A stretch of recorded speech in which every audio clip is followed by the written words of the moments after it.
నీవు నిబ్బరము కలిగి జాగ్రత్తపడి బహుధైర్యముగా నుండి నా సేవకుడైన మోషే నీకు ఆజ్ఞాపించిన ధర్మశాస్త్రం అంతటి చొప్పున చేయవలను. నీవు నడుచు ప్రతి మార్గమున చక్కగా ప్రవర్తించినట్లు నీవు దాని నుండి కుడికి గాని ఎడమ గాని తొలిపోకూడదు. ఈ ధర్మశాస్త్ర గ్రంథము నీవు బోధింపక తప్పిపోకూడదు. దానిలో వ్రాయబడిన వాటన్నిటి ప్రకారం నువ్వు చేయుటకు నీవు జాగ్రత్త పడునట్లు దీవారాత్రము దాన్ని ధ్యానించిన ఎడల నీ మార్గమును వర్ధిల్ల చేసుకుని చక్కగా ప్రవర్తించదవు. నేను నీకు ఆజ్ఞాపించున్నాను కదా, నిబ్బరము గల ధైర్యంగా ఉండము, దిగులు పడకము, జడియకము. నీవు నడుచు మార్గమంతట్లో నీ దేవుడిని యెహోవా నీకు తోడై ఉండును. యెహోషువ గ్రంథం 1వ అధ్యాయం 7-9 వచనం వరకు. Praise Jesus. ఈరోజు February 25th Wednesday. Good morning. పరలోకనేశ్వర సంఘ బిడ్డలందరికీ కృప సమృద్ధి కలుగునుగాక. ఆమేన్. ఫ్రెండ్స్, ఇక్కడ దేవుడు జాషువాతో మాట్లాడుతున్నారు. ఏమనంటే, నీ నాయకుడన్న మోషే నా సన్నిధికి వచ్చేసాడు. నెక్స్ట్ ఇప్పుడు నాయకుడు నువ్వే. ధైర్యంగా ఉండు, నేను నీకు తోడుగా ఉంటా. కానీ వన్ కండిషన్, నువ్వు కానాన్లో ప్రవేశిస్తావు, వీళ్ళందరినీ ప్రవేశపెడతావు, స్వాస్థ్యంగా ఆ దేశాన్ని మీకు ఇచ్చేస్తావు. కానీ ఒక్క కండిషన్ ఏంటంటే, నీవు మోషే ద్వారా నేను ఇచ్చినటువంటి ధర్మశాస్త్రాన్ని దేవరాత్రులు ధ్యానించాలి. ఆ వాక్య ప్రకారంగా ఆ వాక్యాన్ని జీవితంలో తీసుకుని నువ్వు దాన్ని జీవించాలి. కుడిగ్గానే ఎడమగానే తొలిపోవద్దు. నీ వాక్యమే బోధగా మారి వీళ్ళందరికీ ఆ ధర్మశాస్త్రాన్ని బోధించు. ఇదిగో దాంట్లో రాయబడినది ఇలా చెప్పు, అలాగే దీన్ని నేను ఇలా పాటించాను, దేవుడు నాతో మాట్లాడాడు, నేను జీవిస్తున్నాను చెప్పు. అప్పుడు నీ మార్గాన్ని వర్ధిల్ల చేసుకుంటావు. అప్పుడు సక్సెస్ అవుతావు, విజయాన్ని ఇస్తా. ఏ శత్రువు నీ ముందు నిలబడరు. ఆ దేశం మీదే. స్వాస్థ్యం కొలిసిస్తావు ఆ దేశాన్ని ప్రజలకి. నీకు తోడై ఉండా ఏ శత్రువులు నీ మీద విజయాన్ని సాధించలేరు. ధైర్యంగా ఉండు, నిబ్బరంగా ఉండి నీకు తోడై ఉంటా, వదలను. వాక్యానుసారంగా నువ్వు జీవించావు, నీకు తోడై ఉంటావు. వాక్యాన్ని అమల్లో పెట్టావు, నీకు తోడై ఉంటావు, విజయాన్ని ఇస్తా.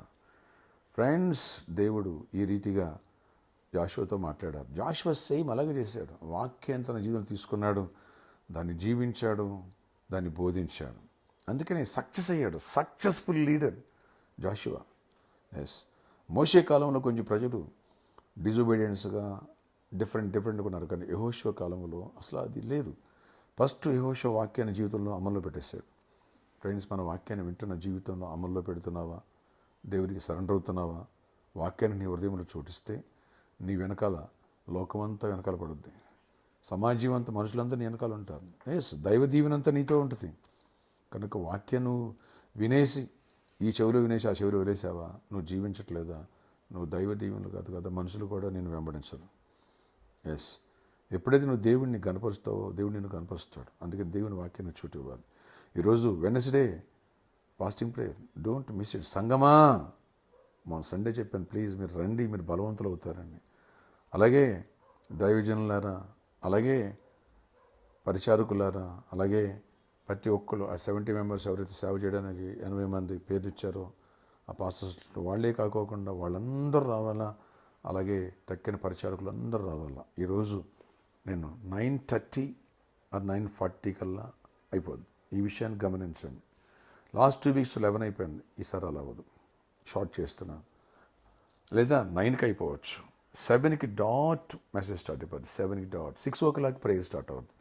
మిస్ చేసుకోవద్దు. నేను ఎర్లీగా వస్తుంది, మీరు కూడా ఎర్లీగా వచ్చేసాను. ప్రార్థన ఆచార్య ఇక్కడ ఎవరి ప్రేయర్లోకి వేస్తున్నారు వాళ్ళందరూ కూడా దర్శనం దీవించాను. ఆనాడు జాషువాతో కొన్ని మెళుకువలు, వాక్యాన్ని ఎలా జీవించాలి, ఎలా బోధించాలో చెప్పావు. మేము కూడా అలాగనే అడుగులు వేసే కృపను మాకు దయచేయండి. చీకటి తొలగించండి, ఇతర ప్రభావాలను కూడా లయపరచండి. నీ తోడు, నీ కృప, నీ సన్నిధి, నీ దీవెన మాతో ఉంచి గొప్ప జయాన్ని ఇచ్చి ఆశీర్వదించి కృప చూపించమని ప్రతి ఒక్కరిని బలపరచండి. వ్యాధిగ్రస్తులను స్వస్థపరచండి, బలహీనను బలపరచండి. జాబ్ లేని జాబ్స్ ఇవ్వండి, ఐక్స్ ఇవ్వండి, నెమ్మదినివ్వండి, సమాధానం ఇవ్వండి. అన్ని విషయాలు ప్రతి ఒక్కరిని దీవించి కృపాక్షేమాలు తోడించి నడిపించండి. పెళ్లి కానుండి పెళ్లి అవ్వాలి. 7 వారాల అభిషేక పండుగల యొక్క రిజల్ట్స్ మేము చూడాలి. అద్భుత రీతిలో దీవించి బ్లెస్ చేసి కృపనివ్వండి. ప్రతి ఒక్కరిని ప్రతి ఒక్కరి బ్రేక్లు చూడాలి. ప్రతి ఒక్కరి మీద చీకటి కాడి ఇరిగిపోవాలి. ఎవరు సీడ్ ప్లాన్ చేయాలి, అందరూ అద్భుతాలు చూడాలి. సీడ్ ప్లాన్ చేయడానికి కావాల్సిన సామర్థ్యాన్ని ఇవ్వండి. వారి చేతులు బలపరచండి, ప్రతి ఒక్కరిని బలపరచండి. ఈవినింగ్ నేను పాజిటివ్ మీద తోడేయండి. అనేకులు నడిపించండి, విశ్వాసాలు తీసుకురండి, బయట నుంచి సేవకులు కూడా తీసుకురండి. ప్రతి ఒక్కరు విని బలపడాలి. ఆయన బలమైన వాక్యాన్ని ఇవ్వండి, దీవెనతో నింపండి, కృప చూపించి గొప్ప కార్యం చేసి చేయమని ఇవ్వండి, ఆశీర్వాదంతో నింపండి, కృపాక్షేమాలు దయచేయండి. యేసు నామములో ప్రార్థిస్తున్నాను తండ్రి, ఆమేన్.